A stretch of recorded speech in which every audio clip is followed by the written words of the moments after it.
Yes, so good afternoon to all of you. I hope you have gone through your study material, at least PDF copy, and if have not, don't worry. मैं सारा का सारा revise तो करके लेने वाला हूँ ही, उसके हिसाब से हम पूरा करेंगे. कल हमने बहुत सारी चीज़ें सीखी. इनफैक्ट अपना मेरे ख्याल से अभी 6 के 7 टैक्स का लेक्चर्स हो गया है.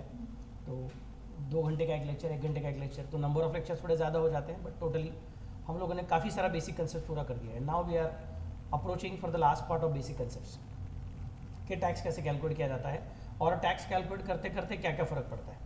But before I go for rates of tax and calculation of tax, I would like to consider एक वो चालू नहीं हुआ क्या प्रोजेक्ट नाउ अभी तक नहीं हुआ.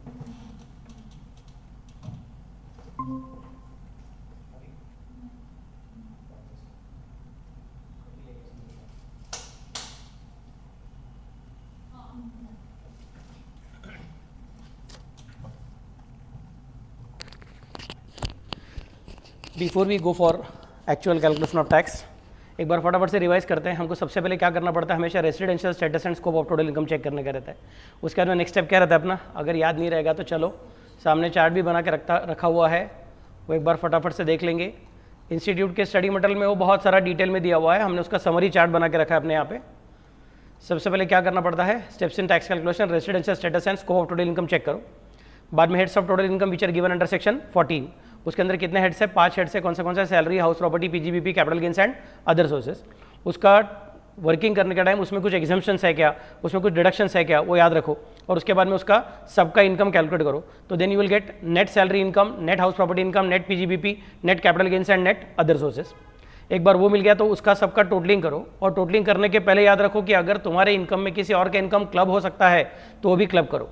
तो मेरे बीवी का सैलरी इनकम मेरे सैलरी इनकम में क्लब हो सकता रहेगा तो सैलरी में क्लब करूंगा.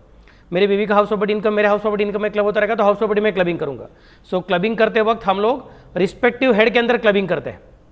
मैं ऐसा नहीं बोलता हूं कि मेरा सैलरी प्लस मेरा हाउस प्रॉपर्टी प्लस मेरा पीजीबीपी प्लस मेरा कैपिटल गेन प्लस मेरा अदर सोर्सेस का टोटलिंग मैं बाद में क्लब करूंगा. ऐसा नहीं. मेरा सैलरी प्लस क्लब हो सकता रहेगा तो बाकी का सैलरी, मेरा हाउस प्रॉपर्टी प्लस क्लब हो सकता रहेगा तो बाकी का हाउस प्रॉपर्टी, मेरा पीजीबीपी प्लस क्लब हो सकता रहेगा तो बाकी का पीजीबीपी. इस तरह से पहले हम लोग हर एक हेड के अंदर क्लबिंग चेक करते हैं होता है कि नहीं होता है. एक बार वो हो गया तो उसके बाद में हम कैलकुलेट करते हैं set of and carry forward. मतलब इसी साल में एक हेड में लॉस हो गया है और दूसरे हेड में प्रॉफिट हो गया है तो उसको हम लोग आपस में सेट ऑफ कर सकते हैं क्या. एक सोर्स में प्रॉफिट एक सोर्स में लॉस तो सेट ऑफ कर सकते हैं क्या. एक हेड में प्रॉफिट एक हेड में लॉस तो प्रॉफिट एडजस्ट कर सकते हैं क्या. और अगर नहीं हो सकता है तो इस साल से अगले साल में कैरी फॉरवर्ड कर सकते हैं क्या. और पिछले साल का कुछ इस साल में कैरी फॉरवर्ड करके लाया रहेगा तो इस साल में सेट ऑफ कर सकते हैं क्या. वो सब चीज़ें हम चेक कर लेते हैं. वो होने के बाद जो मिलता है उसको हम कहते हैं ग्रॉस टोटल इनकम. और ग्रॉस टोटल इनकम के बाद में हम क्या कंसिडर करते हैं, deductions from GTI. Deductions are given under chapter 6A and they are also given under section 10AA. उसके बाद में जो बचेगा उसको बोलते हैं हम लोग टोटल इनकम. टोटल इनकम को हम लोग फिर बाद में कैलकुलेट करते हैं डिफॉल्ट रेजिम, मतलब अंडर सेक्शन 115 BAC के हिसाब से टैक्स कैलकुलेट करते हैं और ऑप्शनल रेजिम के हिसाब से भी टैक्स कैलकुलेट करते हैं. दोनों रेजिम में हम लोग टैक्स कैलकुलेट करते हैं और उस कैलकुलेट किए हुए टैक्स के ऊपर हम लोग सरचार्ज और रिबेट भी कैलकुलेट करते हैं. और सरचार्ज रहेगा तो सरचार्ज, रिबेट रहेगा तो रिबेट, दोनों साथ में नहीं आते हैं. और उसके अलावा हेल्थ एंड एजुकेशन सेस भी कैलकुलेट करते हैं. तो डिफॉल्ट रेजिम में टैक्स, डिफॉल्ट रेजिम का सरचार्ज और रिबेट, डिफॉल्ट रेजिम का हेल्थ एंड एजुकेशन सेस, ये कैलकुलेट करके साइड में रखा. सिमिलरली ऑप्शनल रेजिम का टैक्स प्लस ऑप्शनल रेजिम का सरचार्ज और रिबेट और ऑप्शनल रेजिम का हेल्थ एजुकेशन सेस वो भी कैलकुलेट करके हो गया. इतना होने के बाद अभी अपने पास दो चीज़ें रेडी है, डिफॉल्ट का टैक्स, डिफॉल्ट का सरचार्ज, डिफॉल्ट का health and education cess. Similarly optional का टैक्स, ऑप्शनल का सरचार्ज एंड ऑप्शनल का हेल्थ एंड एजुकेशन सेस. ये सब चीज़ें अपने को पता है. बाद में हम क्या करेंगे, ऑप्शनल के अंदर अगर खेलने का रहेगा तो हम साथ में कैलकुलेट करेंगे AMT. AMT का मतलब क्या होता है, अल्टरनेट मिनिमम टैक्स. फिर हम लोग क्या कंसिडर करते हैं कि डिफॉल्ट का सरचार्ज, डिफॉल्ट का टैक्स प्लस डिफॉल्ट का सरचार्ज प्लस डिफॉल्ट का हेल्थ एंड एजुकेशन सेस, ये मिला के कितना आंसर है वो भी चेक करते हैं. और ऑप्शनल का कितना वो चेक करते हैं. तो अभी अपने पास सब मिला के 3 आंसर आ जाते हैं. एक कौन है, टोटल अंडर डिफॉल्ट, दूसरा कौन है, टोटल अंडर ऑप्शनल, और तीसरा कौन है, alternate minimum tax.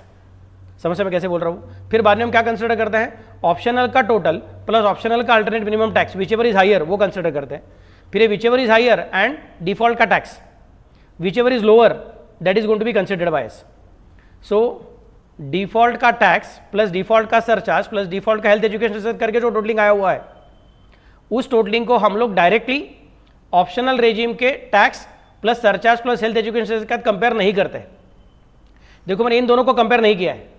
I hope you can see my cursor dancing. I have not compare total of 115 BAC with total of optional regime. मैंने बोला ऑप्शनल रेजिम का टोटल एंड ऑप्शनल रेजिम का alternate minimum tax, इन दोनों को compare करके which ever is higher.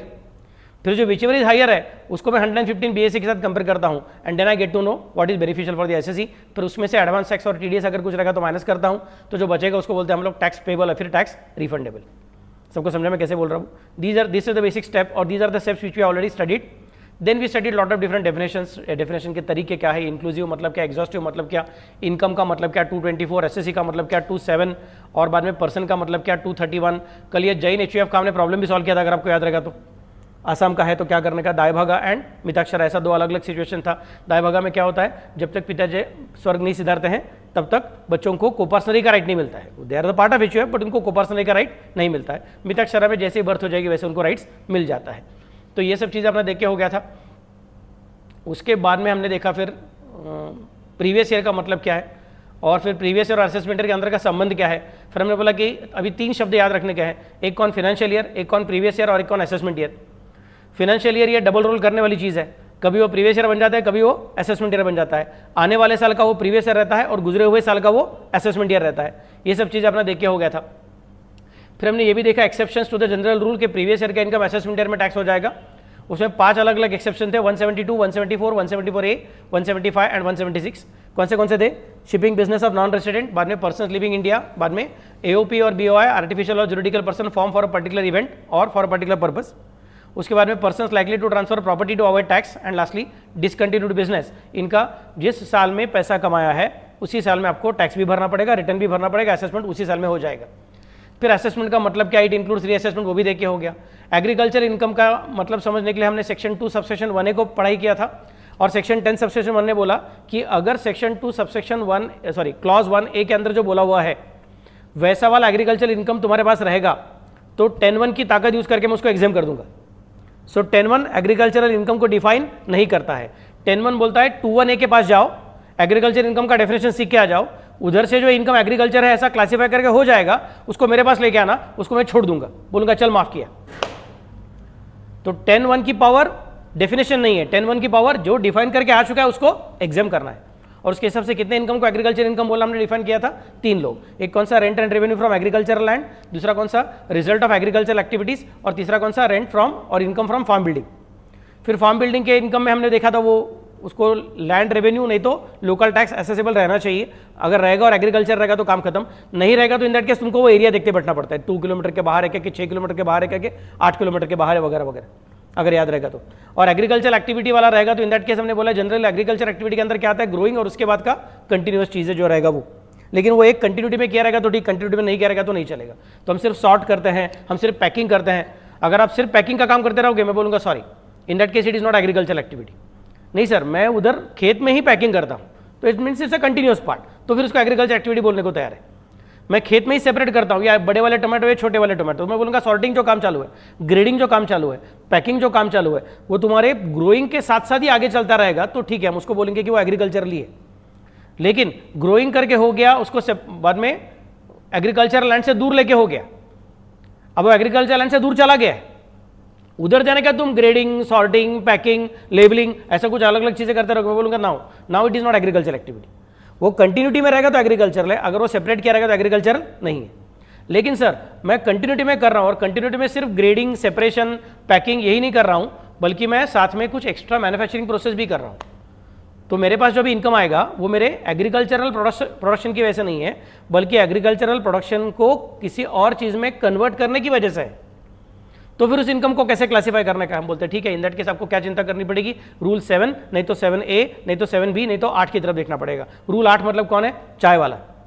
Rule 7B मतलब कौन है, कॉफ़ी वाला. रूल 7A मतलब कौन है, रबर वाला. और रूल 7 मतलब कौन है, बाकी सब कुछ. ये सब चीज़ अपने कल देख के हो गई थी. फिर उसमें क्लासिफिकेशन मुझे याद नहीं आ रहा, फटाफट से बताओ. रबर का परसेंटेज कितना है, 65 एंड 35. बाद में कॉफ़ी का परसेंटेज क्या है, जनरल परसेंटेज 60-40, टी का परसेंटेज 60-40, कॉफ़ी में एक स्पेशल परसेंटेज है 75-25. कब, जब सिर्फ तुम क्या करोगे, ग्रोइंग एंड क्योरिंग, ये दो ही काम करते रहोगे तो 75-25, वरना 60-40. और वो शुगर केन का शुगर, ऑरेंज का ऑरेंज पल्प, मैंगो का मैंगो पल्प, टोमेटो का टोमेटो केचप, स्ट्रॉबेरी का स्ट्रॉबेरी मिल्क शेक, ऐसा कुछ करते रहोगे तो इन दैट केस हम बोलेंगे नहीं यार, फिर क्या करने का, जो स्ट्रॉबेरी को स्ट्रॉबेरी करके बेचा हुआ है एग्रीकल्चर इनकम, जो स्ट्रॉबेरी को स्ट्रॉबेरी मिल्क शेक करके बेचा हुआ है, स्ट्रॉबेरी जूस करके बेचा हुआ है, तो उसके अंदर क्या बोलना पड़ेगा, the sale price of strawberry juice minus sale price of strawberry if it would not have been converted into juice but would have been sold as such. तो sale price of strawberry minus करो, जो बचेगा उसमें से manufacturing expense minus करो, जो बचेगा वो तुम्हारा बिजनेस इनकम है। ऐसा सब बातें अपना करके हो गया था। उसके हिसाब से हमने कुछ प्रैक्टिकल प्रॉब्लम भी किए थे, अगर आपको याद रहेगा तो। ये मिस्टर बी का प्रॉब्लम किया था और सी का प्रॉब्लम किया था, ओके। फिर ये फॉर्म बिल्डिंग वाली इनकम अपने करके हो गए थे, और कल ये 2 एक्स्ट्रा प्रॉब्लम हमने सॉल्व किए थे, अगर याद रहेगा तो। सुमित वाला वो हमने स्टडी मटेरियल में से चेक किए थे, मैंने बोला था मेरा ये PDF अपलोड नहीं हुआ था करके, बट अभी यहाँ पे अपलोड आ चुका है, so it is there, taken care of, okay. फिर ये स्पेशल आइटम अपने कल देख के हो गए थे, कैश क्रेडिट मतलब क्या, अनएक्सप्लेन लोन ऑन बोरोइंग मतलब क्या है। कल शाम का लास्ट लेक्चर जो था 1 घंटे का लेक्चर, तब ये डिस्कस किया था unexplained share capital and premium, उसमें वेंचर कैपिटल फंड या फिर venture capital company which is registered with SEBI रहेगी, तो इन दैट केस उसको ये पॉइंट एप्लीकेबल नहीं, वरना बाकी सबका एप्लीकेबल है, ऐसा बात हुआ था अपना। बाद में अनएक्सप्लेन इन्वेस्टमेंट का मतलब क्या, amount of investment not fully disclose का मतलब क्या, अनएक्सप्लेन एक्सपेंडिचर किस तरह से पकड़ा जाता है, और बाद में अमाउंट बोरोड और रीपेड ऑन हुंडी। फिर हुंडी के बारे में मैंने बहुत सारा डिस्कशन किया था कि what is the basic idea of negotiable instrument act, why hundi still possible to be continued, और हुंडी के ऊपर अगर कैश में विड्रॉ किया रहेगा या फिर कैश में रिपे किया रहेगा तो पकड़ेंगे, बट लोन लेने के टाइम पकड़ा रहेगा तो फिर से रिपे करने के टाइम नहीं पकड़ेंगे। ऐसा करके कल बात हो गया था, क्लियर में कैसे बोल रहा हूँ। लेकिन हुंडी के ऊपर अगर चेक से ट्रांजेक्शन किया रहेगा तो टेंशन लेने की जरूरत नहीं, because you are again coming back to negotiable instrument. समझे मैं कैसे बोल रहा हूँ। हमारा कोशिश है कि हुंडी और महात्मा गांधी वाला नोट ये कॉम्बिनेशन मत करो। समझे मैं कैसे बोल रहा हूँ, क्योंकि महात्मा गांधी वाला नोट मतलब not covered by negotiable instrument act, it is covered by the reserve bank of India act, और उसको कुछ ट्रेसिंग नहीं है। वो क्या जिसके पॉकेट में पैसा है उसका पैसा है, it is difficult to specify कि किसने किसको दिया है। जब मैं तुमको चेक देता हूं तो तुमने मुझे चेक दिया है, तुमको पता है, मुझको पता है, मेरे बैंक को भी पता है, मतलब there is a third party who knows that this transaction happened. But जब तुमने मुझे गांधी बाबा दे दिया तो सिर्फ तुमको पता है, मुझको पता है, बाकी किसी को नहीं पता है। समझे मैं कैसे बोल रहा हूं। तो हुंडी के ऊपर गांधी बाबा, इसका मतलब हम बोलेंगे पकड़ लेंगे। हुंडी के ऊपर चेक, डिमांड ड्राफ्ट चलेगा, that's not a problem. Got the idea what I am trying to specify. ये सब चीजें अपना देख के हो गया था, और अब हम लोग तैयार है टैक्स का एक्चुअल कैलकुलेशन करने के लिए। लेकिन सर टैक्स का एक्चुअल कैलकुलेशन मतलब तो आप स्टेप नंबर यहां पे चले गए सर। आपका जो चार्ट था उसमें आप यहां पे चले गए हो, default regime under 115 BSE and optional regime under old act, उसके हिसाब से आप खेल रहे हो सर। बट उसके पहले आपने हमको कुछ सीखा ही नहीं। डिडक्शंस फ्रॉम जीटीआई कैसे कैलकुलेट करते हैं, सेट ऑफ कैरी फॉरवर्ड मतलब क्या, क्लबिंग मतलब क्या, एग्जाम्पशंस डिडक्शंस क्या है, सैलरी इनकम कैलकुलेट करने का तरीका, हाउस प्रॉपर्टी, पीजीबीबी, कैपिटल गेन्स, कुछ नहीं सिखाया। रेसिडेंशियल स्टेटस भी नहीं सिखाया। तो पहले का सब कुछ आपने ओमिट कर दिया है और डायरेक्टली आप हमको एंड में लेके जा रहे हो। मैं बोलूंगा मैंने आपको पहले ही बताया था, ये फ्लैशबैक वाला पिक्चर है। समझना मैं कैसे बोल रहा हूँ। हम लोग पहले क्या देखने वाले हैं, अपना आमिर खान कौन सा पिक्चर उसका, गजनी, डायरेक्टली एंड दिख रहा है अपने को क्या है करके, और उसको धीरे धीरे याद आता है यार ऐसा हुआ था वैसा हुआ था। तो हमने अभी ये लिख के रखा है अलग अलग जगह पे अपने बॉडी पे कि सरचार्ज कैलकुलेट करना है और सैलरी कैलकुलेट करना है। फिर बाद में हम लोग जाके ढूंढने का कोशिश करेंगे सैलरी कैसे कैलकुलेट करेंगे करके। समझा मैं कैसे बोल रहा हूँ। तो इनकम टैक्स आपको कभी कभी गजनी जैसा फील देगा, तो अभी आपको समझ में आ जाएगा कि गजनी के कैरेक्टर को एक्चुअली क्या होता था। ओके चलो लेट स्टार्ट। तो रेट्स ऑफ टैक्स क्या है भैया, अच्छे अच्छे रेट्स ऑफ टैक्स है। This is rates of tax for individual और HUF और AOP और BOI और artificial juridical person continuing for default regime under section 115 BAC। इन सबके लिए स्लैब रेट है, इन सबके लिए स्लैब रेट है। किसके लिए स्लैब रेट नहीं है देखो बताओ अभी मुझे, क्योंकि पर्सन के डिफरेंस में मैंने आपको 7 लोग सिखाए थे। कौन से individual, HUF, firm, company, AOP, BOI whether incorporated or not, artificial juridical sorry local authority and every other artificial juridical person, ऐसे 7 लोग मैंने आपको सिखाए थे। उसमें से यहाँ पे individual, HUF, AOP, BOI, artificial juridical person आ गया, फर्म, कंपनी, लोकल अथॉरिटी बाकी है। क्या समझ सकते मैं कैसे बोल रहा हूँ, गॉट द आइडिया। तो इन सबके लिए स्लैब रेट्स है, और स्लैब रेट्स क्या बोलते हैं, न्यू वाला स्लैब रेट बोलते हैं, मतलब न्यू रेजिम जो है वो बोलते हैं कि up to 3 lakh nil, from 3 lakh to 6 lakh 5%, 6 lakh to 9 lakh 10%, 9 lakh to 12 lakh 15%, 12 lakh 15 लाख 20% एंड 15 लाख की अब हो जाएगा तो 30%। सर ये न्यू रेजिम डिफॉल्ट रेजिम है ना, तो सर मैं न्यू रेजिम में रहूं क्योंकि बाय डिफॉल्ट वो ऑन है, बाय डिफॉल्ट वो ऑन है, तो करने का तो आपको क्या करना पड़ेगा, स्विच ऑफ करना अलाउड है, आपको ऑन करने की जरूरत नहीं क्योंकि आपके लिए ऑलरेडी ऑन करके रखा हुआ है। तो जैसे मैं क्लास में आता हूँ, अभी कभी कभी आकांक्षा या फिर नम्रता मेरे पहले क्लास में आई रहती है, तो उन्होंने देखा हुआ है कि मैं क्लास में आने के बाद में कंप्यूटर चालू करता हूँ और मैं क्लास में आने के बाद में अपना ये राउटर वाउटर सब चालू कर देता हूँ।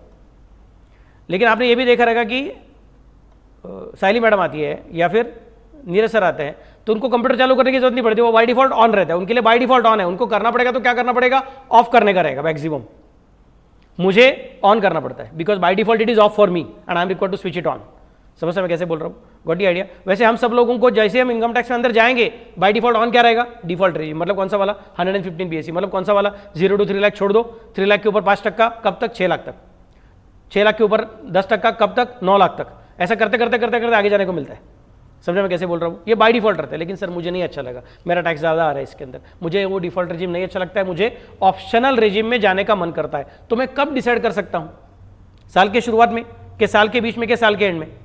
और अगर मैंने इस साल ऑप्शनल रेजिम में जाने का डिसाइड किया, ओल्ड रेजिम में जाने का डिसाइड किया, और अगले साल मुझे ऐसा लगता है कि यार अरे यार अभी लास्ट ईयर ऑप्शनल अच्छा लग रहा था, बट लगता है दिस ईयर मेरा इनकम जिस तरह से चेंज हुआ है उसके हिसाब से प्रॉब्ली डिफॉल्ट रेजिम मेरे लिए अच्छा है, तो मैं स्विच कर सकता हूं क्या।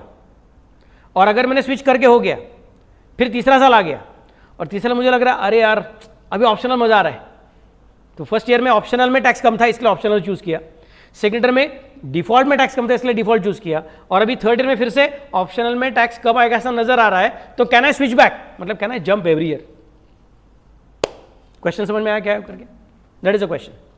सो इनकम टैक्स क्या बोलता है कि if you are an assessee having business income, if you are an SSE who is having business income, then the option to follow optional regime or default regime is to be exercised at the time of filing the return of income। मतलब return का file करने का मुझे पता नहीं है, previous year में file करने का, असेसमेंट ईयर में फाइल करने का, असेसमेंट ईयर में। प्रीवियस ईयर में क्या होता है, पैसा कमाते हो और टैक्स भरते हो, और असेसमेंट ईयर में क्या होता है, रिटर्न भरते हो और इनकम टैक्स डिपार्टमेंट चेकिंग करता है। तो रिटर्न भरने के टाइम तुमको डिसाइड करना क्या, मतलब साल भर में जब तुम पैसा कमा रहे हो, साल भर में पैसा कमाते कमाते तुम टैक्स भर रहे हो, तभी तुमको इनकम टैक्स डिपार्टमेंट को कुछ भी बताने की जरूरत नहीं कि तुमने क्या डिसाइड किया हुआ है, ऑप्शनल में खेलने वाले हो कि डिफॉल्ट में खेलने वाले हो, ये तुमने बताने की जरूरत नहीं है। नहीं सर लेकिन मैं टैक्स भरने वाला हूं ना, तो उसके लिए मुझे टैक्स कंप्यूट करना पड़ता है ना, तो टैक्स कंप्यूट करते वक्त मुझे वो चलन भरना पड़ता है ना इनकम टैक्स का, और वो चलन भरते वक्त मुझे बताना पड़ेगा ऑप्शनल के डिफॉल्ट में। बोलूंगा नहीं, चलन के अंदर कुछ लिखा नहीं है ऑप्शनल के डिफॉल्ट, तो आप उधर सिर्फ बोल सकते हो मेरा नाम सो एंड सो है, मेरा permanent account number so and सो है, ये मैं इस असेसमेंट ईयर के लिए भर रहा हूं और मेरा ये एडवांस टैक्स है, बस काम खत्म, simple. No need to tell anything at that time when you are paying the tax.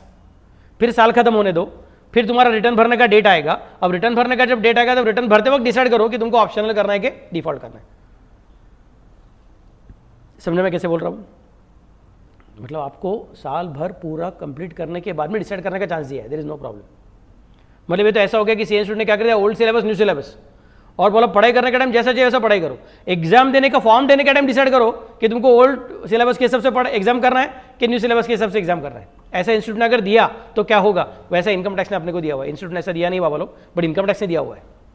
किसको, अगर तुम्हारा बिजनेस इनकम रहेगा तो, मतलब जिसके इनकम में पीजीबीपी छुपा हुआ है, जो सिर्फ बिजनेस इनकम कमाता है उसको ऐसा नहीं है, तुम सैलरी भी कमाते रहोगे और साथ में पीजीबीपी भी कमाते रहोगे।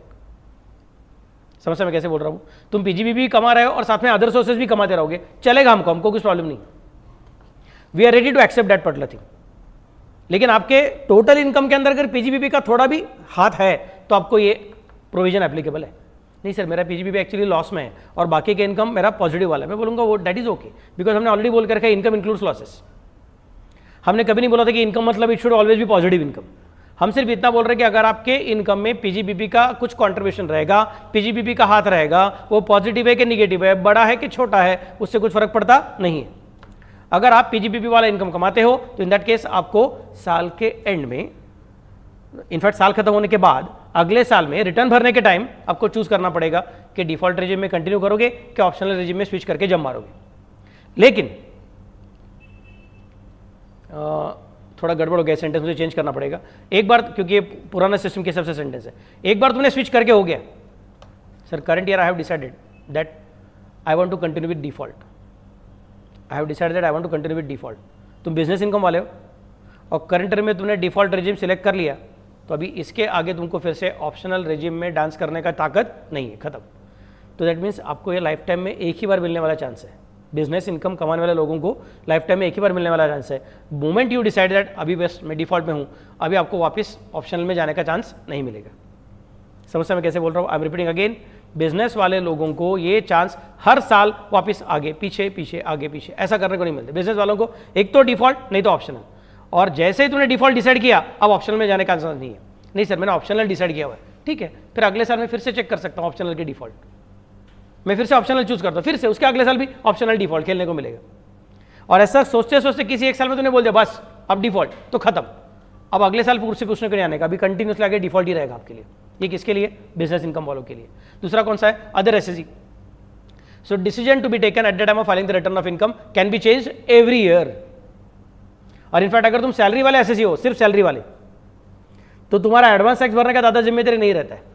सैलरी रहेगा तो तुमको टीडीएस भरना पड़ता है, तुम्हारा एम्प्लॉयर तुम्हारा टीडीएस कट करता है, तो तुमको साल के शुरुआत में एम्प्लॉयर को बताना पड़ता है कि तुम्हारा डिफॉल्ट रेजिम है कि तुम्हारा ऑप्शनल रेजिम है।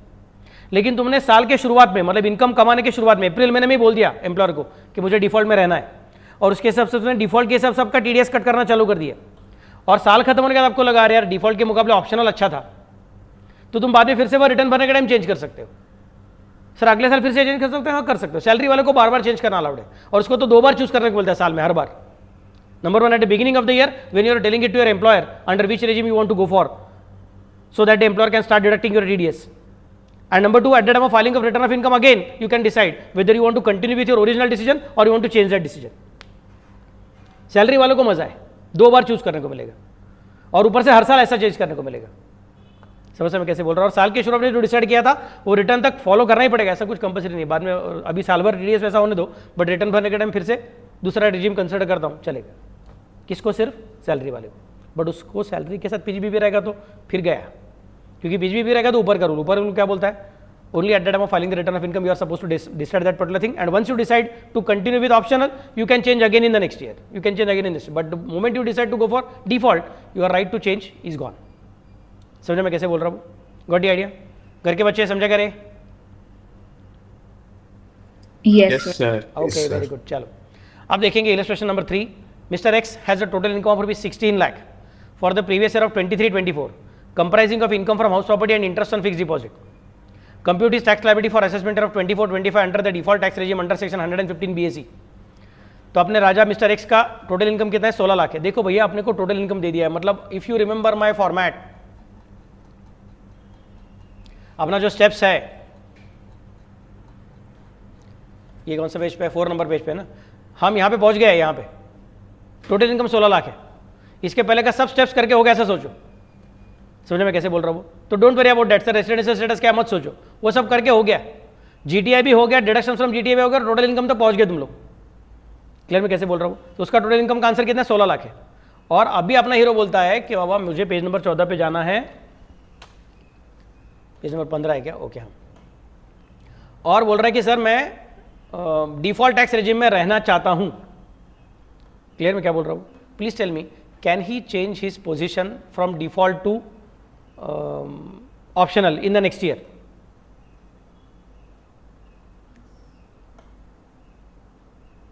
दोनों साइड साइड में बैठे हुए हैं, नम्रता बोलती है यस, प्राजक्ता बोलती है नो। क्या हो गया, झगड़ा हो गया दोनों का। यस सिया और नम्रता हाँ बोल रही है। कंशा तू रे राजा। घर के बच्चे मेरे,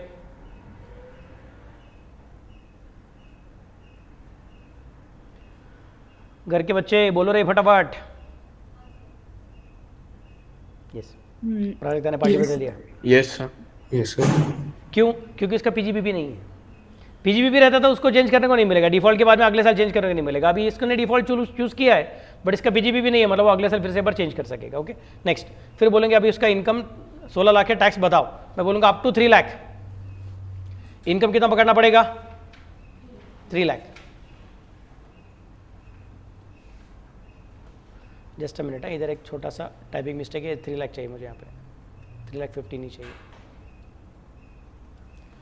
अप टू 3 लाख इनकम कितना रहेगा, ऑब्वियसली 3 लाख रहेगा। और टैक्स रेट क्या रहेगा, नील रहेगा। तो टैक्स अमाउंट क्या हो जाएगी, नील हो जाएगी। 3 लाख 1 to 6 लाख इनकम कितना हो जाएगा, 3 लाख। क्या रे समझ मैं कैसे बोल रहा हूँ। तो उसके बाद टैक्स रेट कितना रहेगा, 5%। मतलब कितना हो जाएगा बोलो, 3 लाख का 5% मतलब 15,000। Next 6 lakh 1 to 9 lakh, income कितना हो जाएगा फिर से एक बार 3 लाख, इसका कितना टक्का 10%, मतलब आंसर कितना हो जाएगा बोलो 30,000। बाद में 9 लाख 1 to 12 लाख, मतलब आंसर कितना 3 लाख, उसका कितना 15%, मतलब कितना 45,000। फिर बाद में 12 लाख 1 to 3 लाख, आंसर कितना 3 लाख, उसका कितना परसेंट 20%, तो आंसर कितना हो गया 60,000।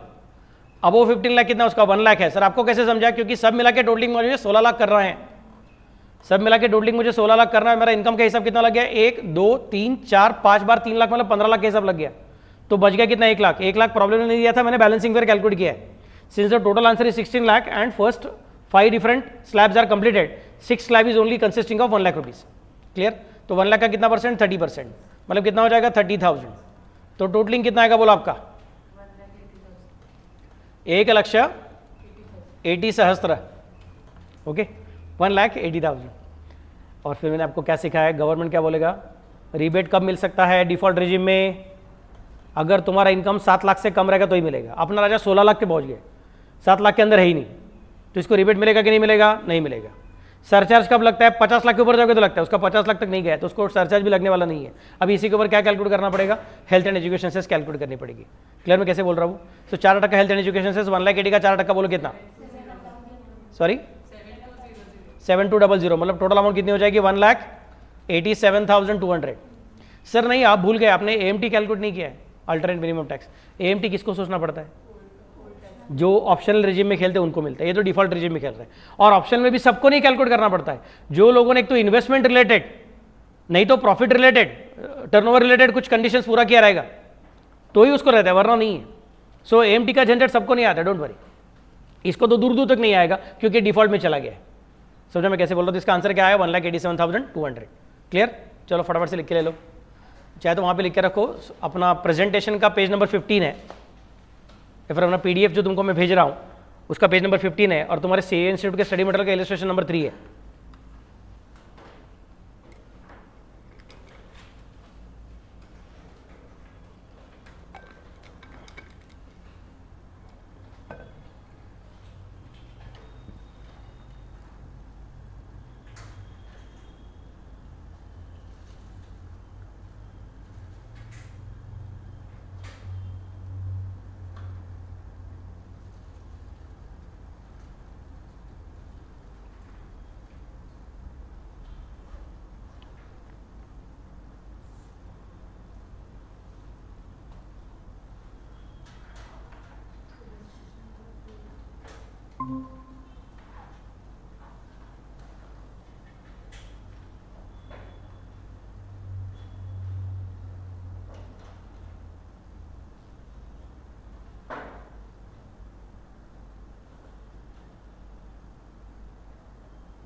कंप्लीट।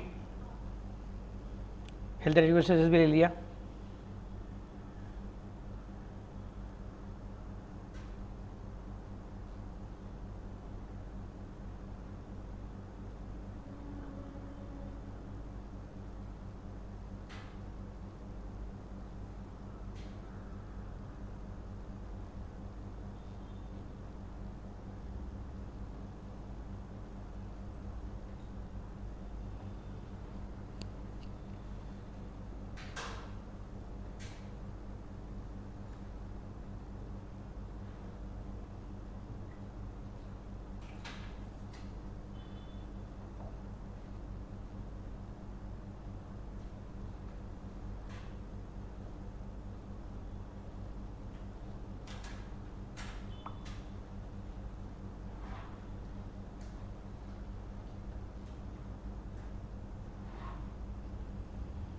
कंप्लीट। उसके नीचे एक क्वेश्चन है, क्वेश्चन नंबर 9। ये आपका स्टडी मटेरियल का एक क्वेश्चन है। स्टडी मटेरियल में दो तरीके के क्वेश्चन रहते हैं, एक इलस्ट्रेशन मतलब जिसका सोल्यूशन इंस्टीट्यूट ने इमीडिएटली उसके नीचे दिया रहता है, और दूसरा ऐसे विदाउट इलस्ट्रेशन, उसका भी सोल्यूशन इंस्टीट्यूट ने दिया रहता है बट बाद में दिया रहता है।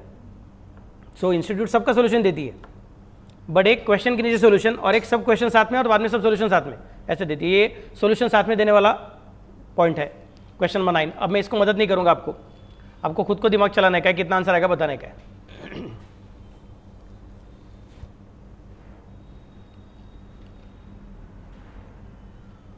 इसका टेबल ऐसा मस्त से पूरा करो, सिर्फ ये जो है ना आपका टैक्स के बाद हेल्थ एंड एजुकेशन सेस और टोटल टैक्स लायबिलिटी, ये दोनों लाइन मत लिखो, मुझे टैक्स कैलकुलेट करके बताओ कितना आता है करके। चलो फटाफट start. I don't want you to complete total tax liability calculation, I want you to stop at tax amount.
Complete.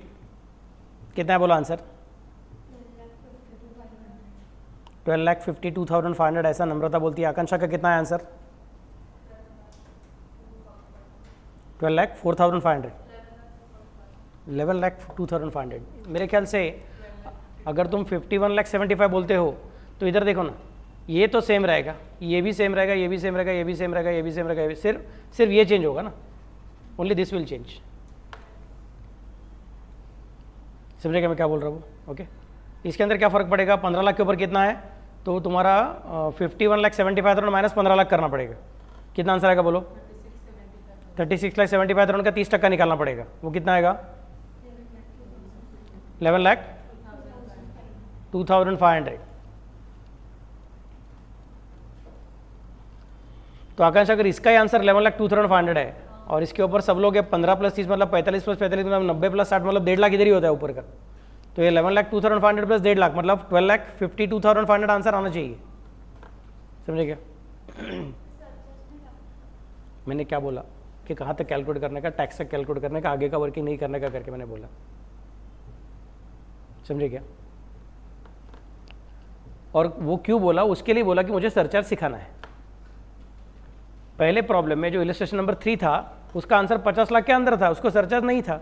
अब मुझे सरचार्ज सिखाना है, इसके बोला आप आगे मत जाओ, क्योंकि इसमें सरचार्ज के साथ और एक चीज़ आने वाली है और वो बड़ी झटके वाली चीज़ है, उसको बोलते हैं मार्जिनल रिलीफ।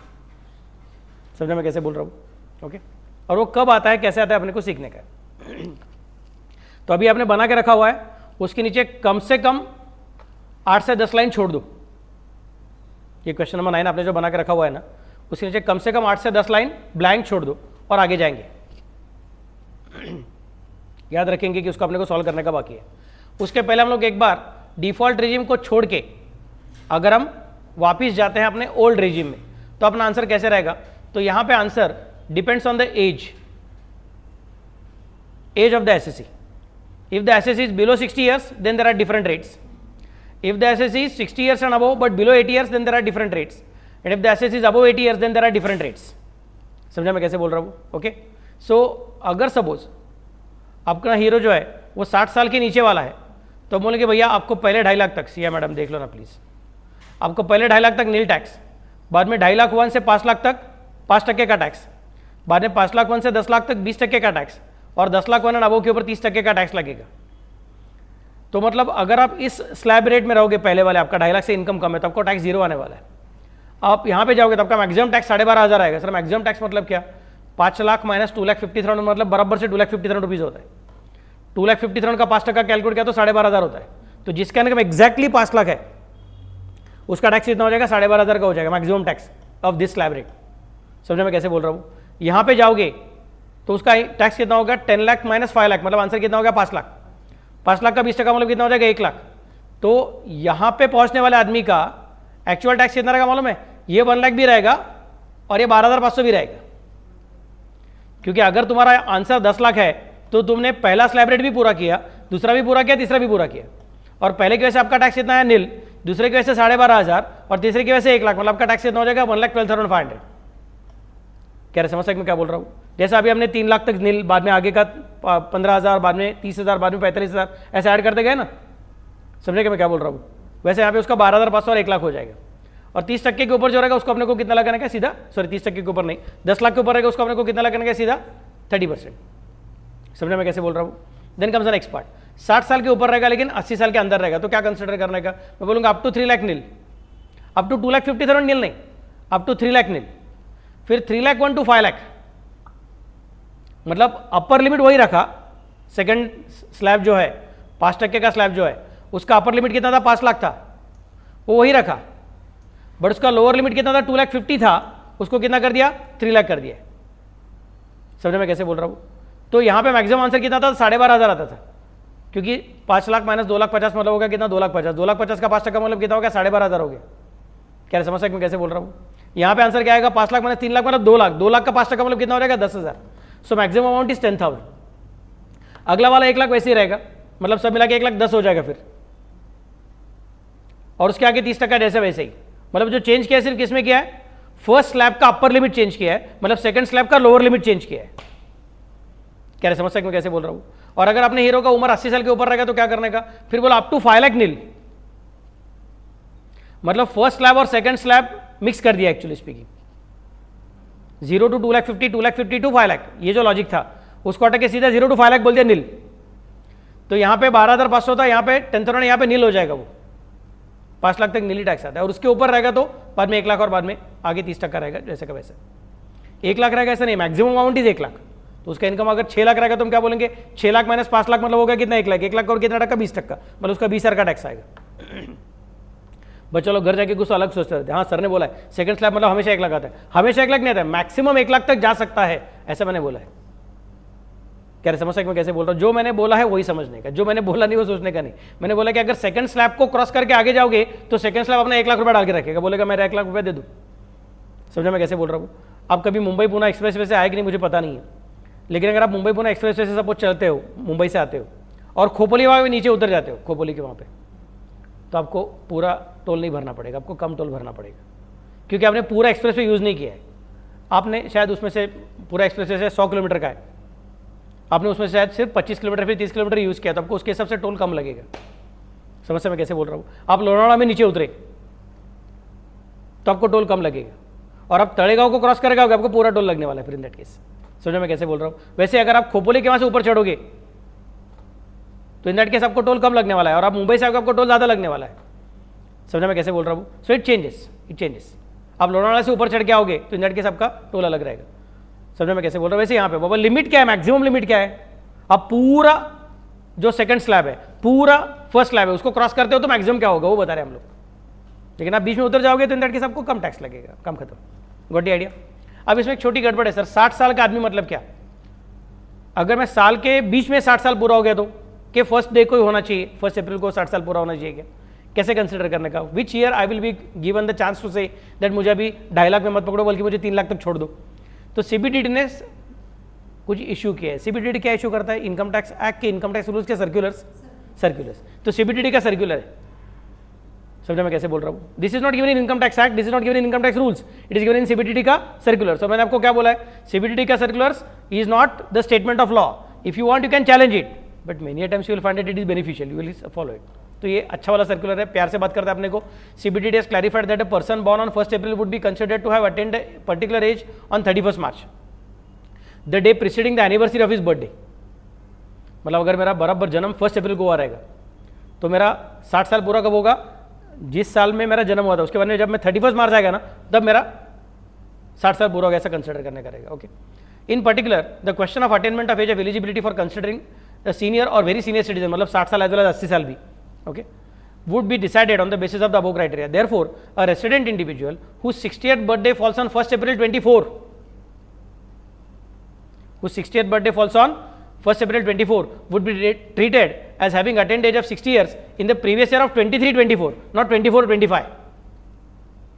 उसका जन्म 1 अप्रैल को हुआ था ना, तो उसका 1 अप्रैल को 60th बर्थडे रहेगा ना, तो हम बोलेंगे लेकिन उसका एक्चुअली 60 साल कब हो गया उसका, he has attained age of 60th years on 31st मार्च, मतलब उसने 23-24 में 60 साल पूरा किया, ऐसा हम कंसिडर करेंगे। समझा कि मैं क्या बोल रहा हूँ। Okay. Previous year of 23-24 and would be eligible for higher basic exemption limit of 3 lakh rupees while computing his tax liability for AY 24-25 under the optional tax regime as per the normal provisions of the act. Likewise, a resident individual whose 80th birthday falls on 1st April 24 would be treated as having attained age of 80 years in previous year of 23-24 and would be eligible for higher basic exemption limit of rupees 5 lakh in computing his tax liability for AY 24-25 under the optional regime as per the normal provisions of tax. सबको समझा। ये क्या है अपना tax rates as per old regime, optional regime. This is not by default available, you need to choose it. अगर business वाले रहोगे तुमको क्या करना पड़ेगा, हर साल रिटर्न भरने के पहले चूज करना पड़ेगा। और सैलरी वाले लोगों को कब चूज करना पड़ेगा, नंबर 1 साल के शुरुआत में टीडीएस के टाइम एम्प्लॉयर को बताने के लिए, और नंबर 2 रिटर्न के टाइम। जिसका बिजनेस इनकम उसको एक बार चूज कर दिया डिफॉल्ट, तो वापिस आना अलाउड नहीं है, और बाकी सब लोगों को हर बार डांस करना अलाउड है। समझा मैं कैसे बोल रहा हूँ। चलो फिर ये बाकी के रेट्स हम बाद में देखेंगे। क्वेश्चन नंबर 4 करने का कोशिश करते हैं। Mister x has a total income of 16 lakh, फिर से 16 लाख का प्रॉब्लम देख रहे हैं, फिर से मिस्टर एक्स की बात कर रहे हैं। For previous year of 23-24 comprising of income from his property and interest on FD, again फिर से बार हाउस प्रॉपर्टी इनकम और प्रॉपर्टी इनकम है उसका, सिर्फ एफडी इनकम है उसका। Compute his tax liability for AY 24-25 assuming his age is 45 years, मतलब 60 साल के नीचे, 63 ईयर्स मतलब 60 साल के ऊपर बट 80 के नीचे, एंड 82 ईयर्स मतलब 80 के ऊपर। तो 3 बार प्रॉब्लम सॉल्व करने का अपने को। डिफॉल्ट रेजिम में 3 बार वाला कुछ नहीं, क्योंकि वहाँ पे एज वाइज कुछ है ही नहीं. डिफॉल्ट रेजिम में everything is slab for everybody same. No question of gender wise classification, no question of age wise classification. And optional regime में जेंडर वाइज क्लासिफिकेशन नहीं है बट एज वाइज क्लासिफिकेशन है. समझा मैं कैसे बोल रहा हूँ. इनफैक्ट जब मैं स्टूडेंट था तभी तो जेंडर वाइज क्लासिफिकेशन भी रहता था कि औरतों को थोड़ा ज़्यादा एग्जाम्शन और मर्दों को थोड़ा कम एग्जाम्शन, ऐसा करके रहता था. अभी वो निकाल दिया, स्ट्री क्या बोलते हैं, जेंडर इक्वलिटी कंसिडर किया टैक्स में. लेकिन अभी तक एज वाइज हमने कंसिडर किया कि बाबा नहीं, बुढ़े लोगों को थोड़ा ज़्यादा बेनिफिट दो और जवान लोगों को कम बेनिफिट दो. और न्यू रेजिम तो बोलता है बुढ़े जवान सब एक, चुपचाप से काम करो और चुपचाप से टैक्स भरो. समझो मैं क्या बोल रहा हूँ. So tax liability for total income of rupees 16 lakh. अगर अपना हीरो कितना है, 45 ईयर्स का है, 45 ईयर्स का, तो मैं 2,50,000 से खेलूंगा. अगर अपना हीरो 16 लाख का है, 16 लाख वाला लेकिन 63 ईयर्स का है, तो मैं 3 लाख के साथ खेलूंगा. और अगर अपना हीरो 82 ईयर्स का है तो मैं 5 लाख के साथ खेलूंगा. क्लियर में क्या बोल रहा हूँ, गॉट आइडिया. तो अभी आपके सामने टेबल ऑलरेडी रेडी है 45 ईयर्स का. आप 45 ईयर्स का टेबल पूरा करोगे, टैक्स अमाउंट कैलकुलेट करोगे, हेल्थ एंड एजुकेशन से कैलकुलेट करोगे और टैक्स लायबिलिटी कैलकुलेट करोगे. सरचार्ज आने वाला नहीं प्रोजेक्ट अवार्ड में, क्योंकि 16 लाख वाला है अपना हिस्सा. और बाद में तीनों तुमको ही खुद को करने का है, 45 वाला भी, 63 वाला भी और 82 ईयर्स वाला भी.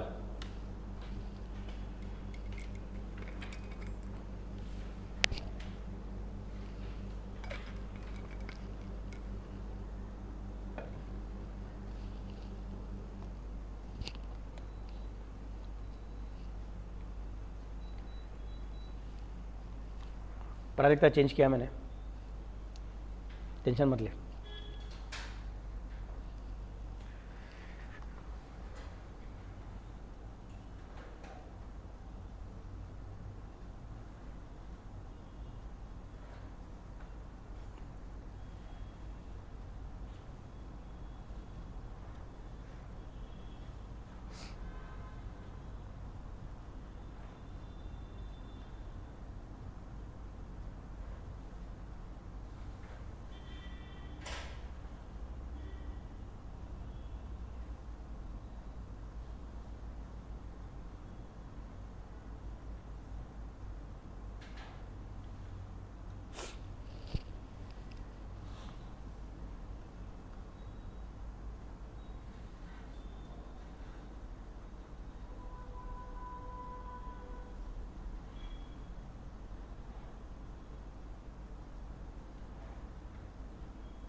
कंप्लीट. सर बोला. सर 63 इयर्स आणि 83 इयर्ससाठी स्लॅब काय असतील? काय सर तुम्ही असं करतात, आत्ताच शिकवलं की. हे बघा,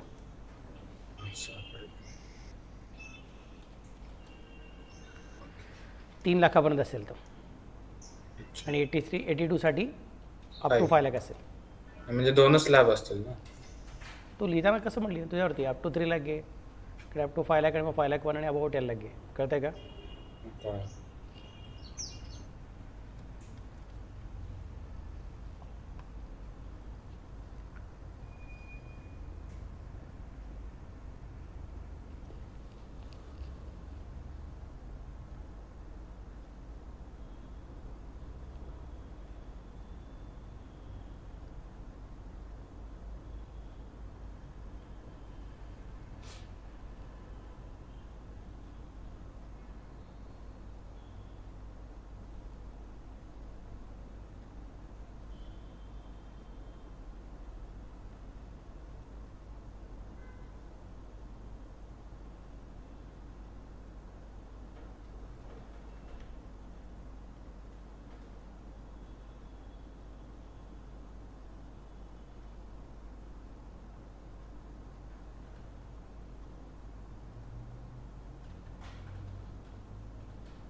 चल, shall I go ahead?